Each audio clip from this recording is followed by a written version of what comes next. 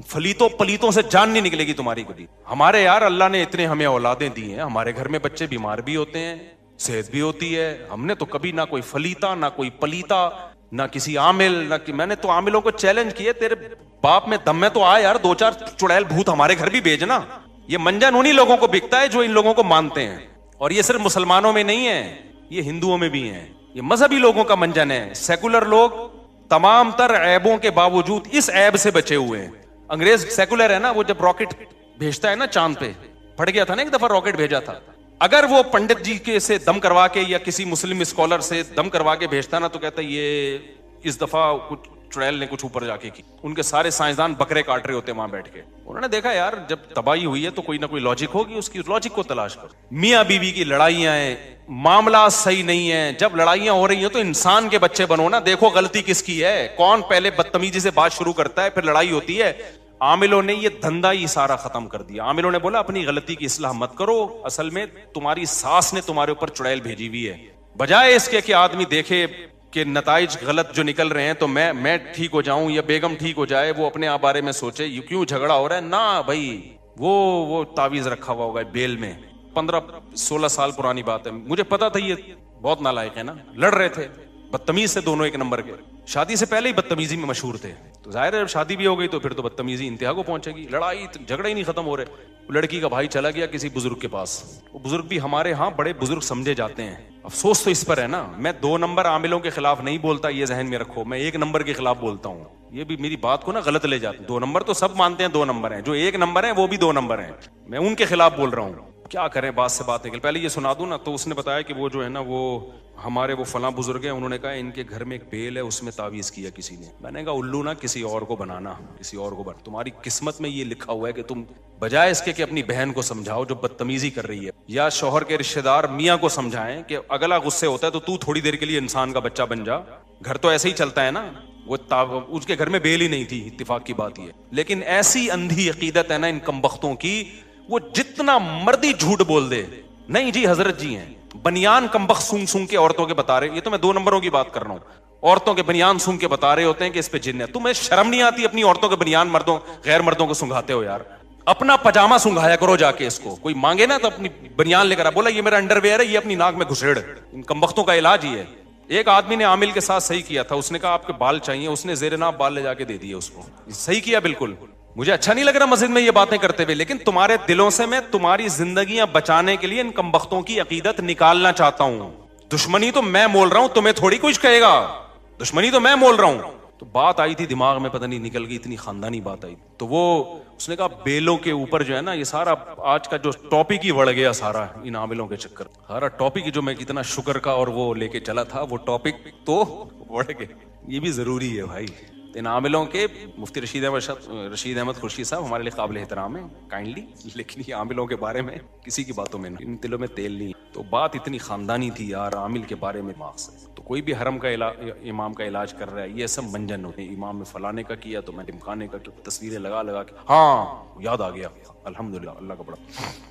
دیکھو میرے ساتھ بھی کسی کی تصویریں دیکھو نا کہ میں اس کے لیے دعا کر رہا ہوں, اس کی مسجد میں کھڑے ہو کر اس کے لیے دعا کر رہا ہوں, تو وہ آپ سے اگر چندہ مانگتا ہے تو ان تصویروں کی بیس پہ آپ چندہ بولو مت دو کہ بھئی مفتی صاحب اس کی مسجد میں جا کے دعا. میں نے جب چندے کا بولنا ہوگا تو میں اپنے منہ سے پھوٹوں گا, کیونکہ اس طرح 2 نمبر لوگ بھی مجھے کیش کراتے ہیں کہ بھائی کہیں بھی مسجد بن رہی ہے میں تو چلا جاؤں گا دعا مانگنے. تو لوگ کہتے ہیں مفتی صاحب اس مسجد میں کھڑے ہوئے تھے تو اس کا مطلب یہ ریلائبل آدمی ہے. نہیں بھائی, اس کا یہ مطلب نہیں ہے. ہو سکتا ہے ریلائبل ہو سکتا ہے 2 نمبر. چند باتیں فراڈی لوگوں کی علامتیں, مذہبی فراڈیوں, غیر مذہبی کی تو وہ تو آپ جانتے ہوگے. جب میں مذہبی لائن کا آدمی ہوں نا, مذہبی فراڈیوں کی چند باتیں. مدرسے کا محتمم بھی ہو اور 4 بیویاں بھی ہو, فوراً احتیاط برتو اس سے. اچھا, لوگ مجھے آ کے بتا رہے ہوتے ہیں مفتی صاحب میری 4 وائف ہیں. آپ کو میں یقین سے کہوں, میں فوری طور پر خوش, میں ایک دم سمجھ جاتا ہوں کہ یہ پہلی علامت ہے 2 نمبر ہونے کی. آپ کہو گے یار مفتی صاحب کس طرح کی باتیں کر. وجہ اس کی میں سب سے پہلے پوچھتا ہوں آپ کی سورس آف انکم کیا ہے. بات آ رہی ہے سمجھ میں؟ کیونکہ غریب آدمی کو چار ملتی نہیں ہے، مل سکتی ہیں. میں یہ نہیں کہہ رہا کہ وہ فراڈی ہے، ایسا نہ ہو کوئی چار رکھی ہوئی ہو تو آپ بولو فراڈی ہے، یہ ضروری نہیں ہے، لیکن محتاط ہو جاتا ہے آدمی کہ یار یہ مل کیسے گئی تجھے، کیونکہ ہم نے تو ابھی جا کے ہوئی ہیں ہماری، ہمیں پتہ ہے کتنے پاپڑ بیلنے پڑتے ہیں، اور اب ہم مشہور ہو گئے اور مالی لحاظ سے بھی کافی اسٹیبل ہو گئے پہلے کی نسبت، لیکن کیسے مل گئی؟ لوگ مجھے آ کے بتا رہے ہوتے ہیں پنجاب گیا وہاں میری چار ہیں، میں ایک دم تھوڑا سا نا ایسے ہوتا ہوں، اللہ خیر، جی آپ کرتے کیا ہیں؟ میرا پراپرٹی کا بزنس ہے. انشاءاللہ آپ کا بزنس ہے، یہ آپ نے بھی اسی پروسیس سے گزرنا ہے.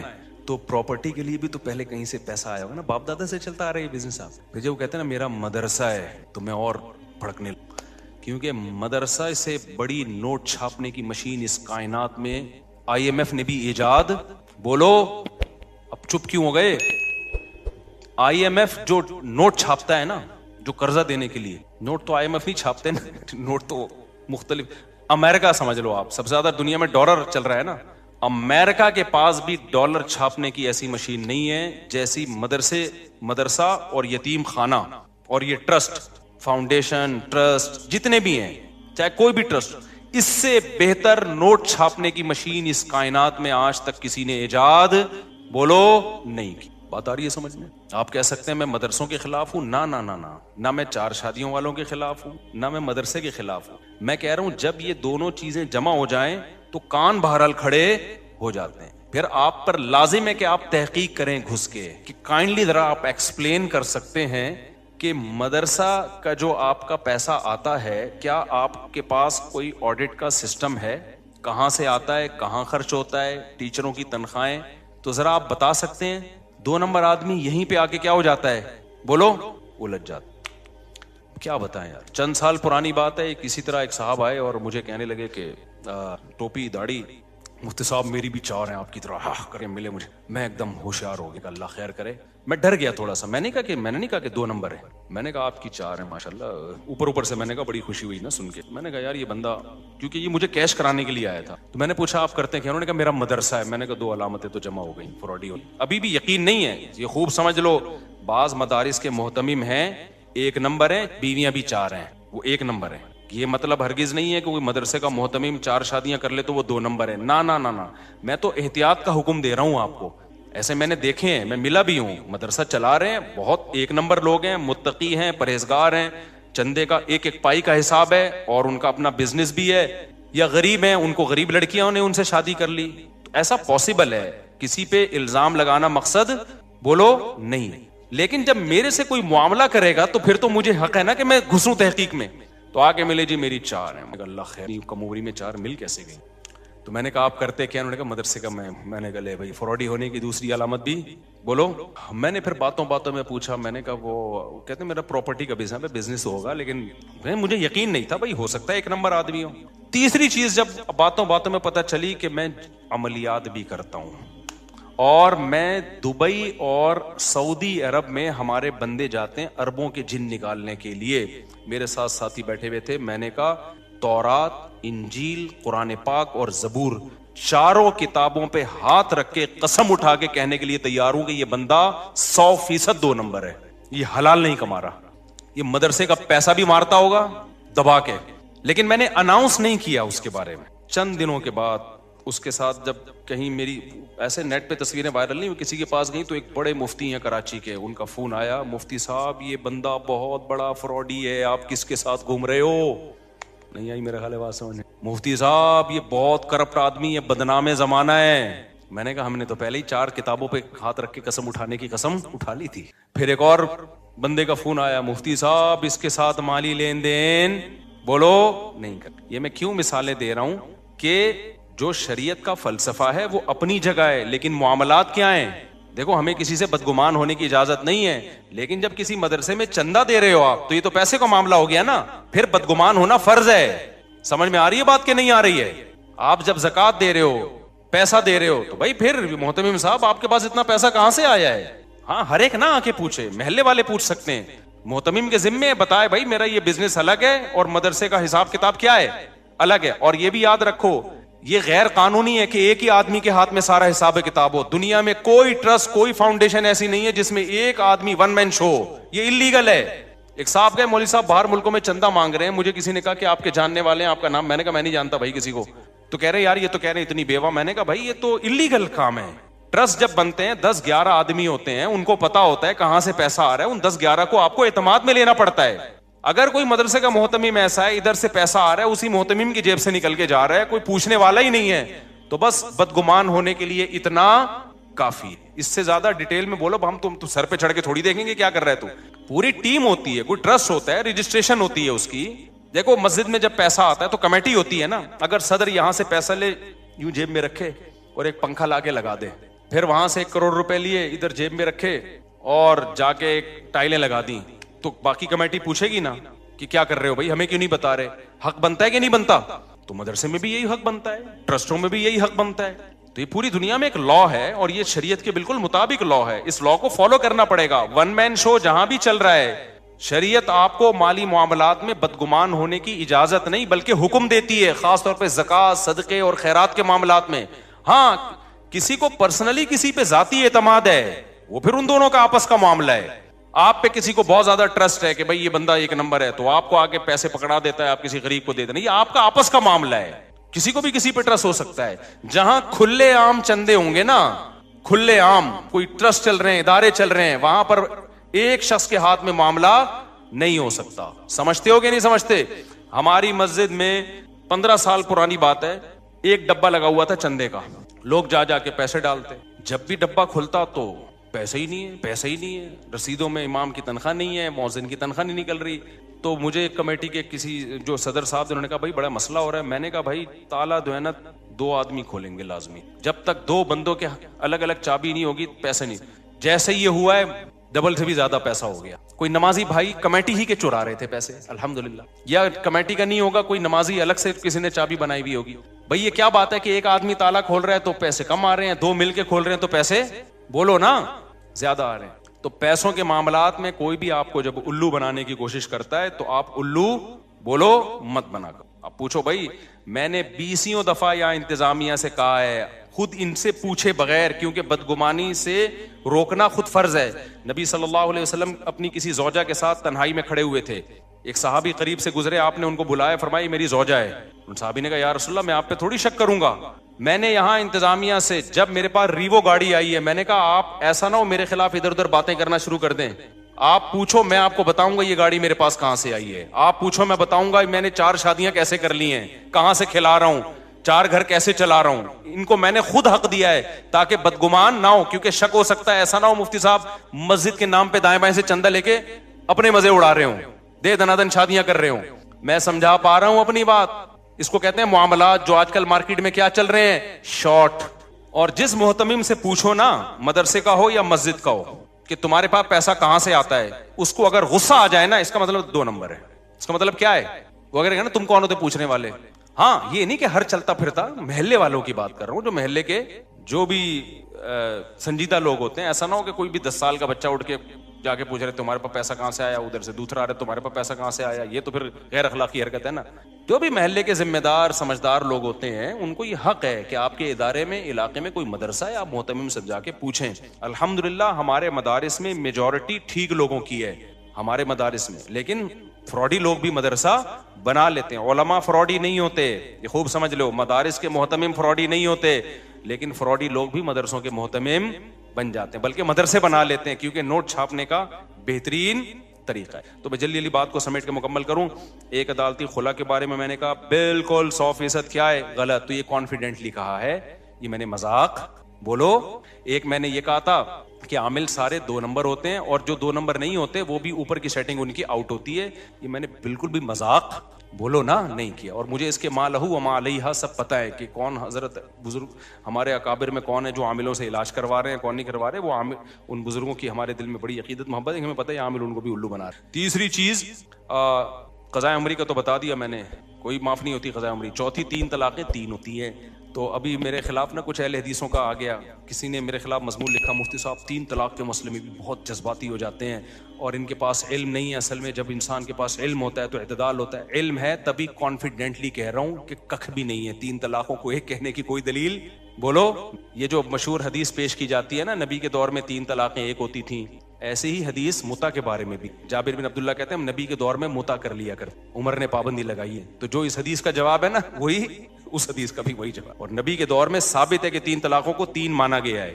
اور ہمارے یہاں اہل حدیث حضرات جب ٹی وی پہ آتے ہیں تو حدیث کا ترجمہ بھی غلط کر رہے ہوتے ہیں. ایک مشہور اہل حدیث عالم ہے, جب ٹی وی میں ان سے سوال پوچھا گیا کہ 3 طلاقیں کتنی ہوتی ہیں, انہوں نے کہا صحیح مسلم کی حدیث ہے عبداللہ بن عباس سے کہ نبی کے دور میں ایک مجلس کی 3 طلاقیں ایک شمار ہوتی تھی. میں نے کہا یہاں ڈنڈی مار دی انہوں نے, ایک مجلس کا لفظ اپنی طرف سے کیا کیا ہے حدیث میں ایڈ کی, کہیں بھی نہیں. حدیث میں علی اطلاق ہے تو وہ منسوخ حکم ہے. جیسے متا نبی کے دور میں ہوتا تھا لیکن نبی کے دور میں منسوخ ہو گیا تھا, جابر بن عبداللہ کو نہیں پتا چلا. تو ایسے ہی نبی کے دور میں 3 طلاق ایک سمجھی جاتی تھی. نبی تھوڑی سمجھتے تھے, وہ صحابہ سمجھتے تھے جو زمانہ جاہلیت کے حساب سے, کیونکہ زمانہ جاہلیت میں 3 کو ایک سمجھا جاتا تھا. پھر اللہ نے اس حکم کو منسوخ کیا. یا پھر یہ حدیث رخصتی سے پہلے کے بارے میں ہے, کیونکہ دوسری حدیث میں آتا ہے قبل ان یدخلوہا. اسی حدیث کی دوسری حدیث میں ہے کہ رخصتی سے پہلے 3 طلاقیں ایک سمجھی جاتی تھی. تو ایک حدیث دوسری حدیث کو ایکسپلین کر رہی ہے نا, ورنہ بخاری میں بھی ہے کہ 3 طلاقیں 3 ہوتی ہیں, قرآن میں بھی ہے 3 طلاق, قرآن میں تو 2 مقام پر ہے کہ 3 طلاقیں 3 ہوتی ہیں. تو یہ کانفیڈنٹلی ہم نے کہا ہے, ہم نے آپ کے ساتھ مذاق بولو نہیں کیا ہے, ایسا نہیں ہے کہ. تو اچھا اس میں نے جب یہ کہا کہ اجماعی مسئلہ ہے, آخری بات, تو ایک جو ہے وہ اہل حدیث نے میرے خلاف کلپ بنایا کہ اجماعی کہاں سے ہو گیا. امام طحاوی نے لکھا ہے کہ بعض لوگ اس کے قائل ہیں کہ 3 ایک ہوتی ہیں. تو پھر انہوں نے یہ شو کیا کہ مفتی صاحب کو تو پتہ ہی کچھ نہیں ہے. بھائی جان ہمیں پتہ ہے, امام طحاوی کے قول کا بھی پتہ ہے اور اس کا مطلب کیا ہے. امام طحاوی نے لکھا ہے اپنے دور میں کہ بعض لوگ اس کے قائل ہیں کہ 3 ایک ہوتی ہیں. پھر امام طحاوی نے دلائل دی ہیں کہ ان کا قول غلط ہے, اور آخر میں یہ ثابت کیا ہے کہ اجماع سے ثابت ہے کہ 3 ہوتی ہیں. کیا مطلب؟ امام طحاوی سے پہلے اجماع تھا کہ 3 ہوتی ہیں. امام طحاوی کے وقت میں کچھ لوگ اس کے قائل ہوئے کہ 3 ایک ہوتی ہیں. تو جب ایک دفعہ کسی مسئلے پر اجماع ہو چکا ہوتا ہے تو اب اس کی مخالفت کالعدم ہوتی ہے شریعت میں. تو پہلے اجماع ہو چکا ہے صحابہ کے دور میں اس پہ. تو یہاں اہل حدیث اس مسئلے میں ٹو دا پوائنٹ بات کبھی نہیں کرتے, کبھی مفسرین کے حوالے لے آتے ہیں, کبھی فلاں کے حوالے, کبھی کہتے ہیں عبداللہ بن عباس سے 3 کو ایک کہنا بھی ثابت ہے, عبداللہ بن عباس سے قطعاً 3 طلاقوں کو ایک کہنا ثابت نہیں ہے. کوئی ہے تو ہمارے سامنے لے کر آؤ, ہم اس کا جواب دیں گے. تو کخ بھی نہیں ملتا اس میں. تو اس لیے, اور یہ جو امام طحاوی نے لکھا ہے نا کہ بعض لوگ اس کے قائل تھے کہ 3 ایک ہوتی ہیں, تو بعض سے اہل سنت بھی ہیں, کوئی شیعہ تو مراد نہیں ہے کہیں, کیونکہ شیعہ لوگ مانتے تھے, وہ شروع سے ہی ان کا یہ عقیدہ ہے کہ 3 ایک ہوتی ہیں, اور بعض نے کہا 3 ایک بھی نہیں ہوتی. یہ شیعہ لوگوں کا ہے, یہ اہل سنت والجماعت کا نہیں ہے. یہ اہل سنت والجماعت کے یہاں 3 دے دی تو خلاص ختم. قرآن میں بھی ہے, حدیث میں بھی ہے. اور میں اہل حدیث سے کہتا ہوں کہ قرآن حدیث کو صحابہ سے اچھا کوئی سمجھ سکتا ہے؟ کوئی ایک صحابی دکھا دو یار, ایک صحابی دکھا دو بھائی, ٹھیک ہے نا, ضعیف سند سے دکھا دو جنہوں نے ایک مجلس کی 3 کو ایک کہا ہو. اور میں آپ کو بہت سارے دکھا سکتا ہوں جنہوں نے ایک مجلس کو کتنا کہا ہو, 3 کہا ہو, اور دلیل میں قرآن کی آیت پیش کی ہے انہوں نے, عمر لا کا حوالہ نہیں دیا. تو یہ 3 طلاقیں دے کے جو بیوی حلال کر رہے ہیں نا, یہ کانفیڈنٹلی کہہ رہا ہوں, میں مذاق کے موڈ میں بالکل بھی نہیں ہوں. ایک چٹکلا سنا کے بس بیان ختم کر دوں, آج تھوڑا لمبا بیان ہو گیا. یہ جو میں نے کہا نا, یہ جو میں کہتا ہوں عامل گڑبڑی ہوتے ہیں, یہ میں نے مذاق بولو نہیں کیا. 3 طلاقیں 3 ہوتی ہیں, میں نے مذاق نہیں کیا. عدالتی خلا جو آج جس اسٹائل میں چل رہا ہے وہ کالعدم ہے, یہ میں نے مذاق نہیں کیا. تو چونکہ کچھ اسکالر میرے خلاف لکھنا, وہ سب بہت متشدد ہو گئے ایکچولی, تو مجھے وہ لطیفہ یاد آ رہا ہے کہ ایک دبلا سا آدمی ایک موٹے آدمی نے دیکھا, اس دبلے کو دیکھ کے تھوڑی شرارت سوجی نا, تو اس نے دبلے کو دھکا دے کے گرا دیا. اب وہ دبلا آدمی جب نیچے گرا ہے تو انسلٹ محسوس کی. تو دبلے نے سوچا کہ اگر میں اس سے انتقام لوں گا تو ایک دھکا اور آئے گا, انتقام نہیں لوں گا تو بے عزتی ہوگی, لوگ کہیں گے اس نے دھکا دے کے گرا دیا اور تو کچھ بھی نہیں. تو دبلے نے موٹے سے پوچھا کہ تم نے یہ سیریسلی یہ کیا ہے یا مذاق کیا ہے؟ اس کا خیال تھا وہ کہے گا میں نے مذاق کیا, تو میں کہوں گا چلو یار کوئی بات نہیں یار. تو اس دبلے نے موٹے سے پوچھا کہ تم نے سیریسلی مجھے دھکا دیا یا مذاق کیا؟ اس نے کہا میں نے جان بوجھ کر سیریسلی آپ کو دھکا دیا. مطلب یہ تھا کر لے کیا کرنا ہے. دبلا ہوشیار تھا, اس نے کہا کہ اچھا ہو گیا, ورنہ میں ایسے مذاق برداشت نہیں کرتا. یہ کہہ کے نکل لیے. تو جیسے اس موٹے نے دبلے سے کہا تھا نا, یہ میں نے مذاق نہیں کیا, یہ میں نے کیا کیا ہے. تو یہ جو میں نے 3 دعوے کیے ہیں نا, قضائے عمری 4 ہو گئے, 3 طلاقیں 3 ہوتی ہیں, اور عدالتی خلا یہ جج اپنی بیوی کو دے سکتا ہے طلاق, کسی اور کی بیوی کو ڈیورس. اس پہ ایک واقعہ بھی سناؤں گا نماز کے بعد انشاءاللہ.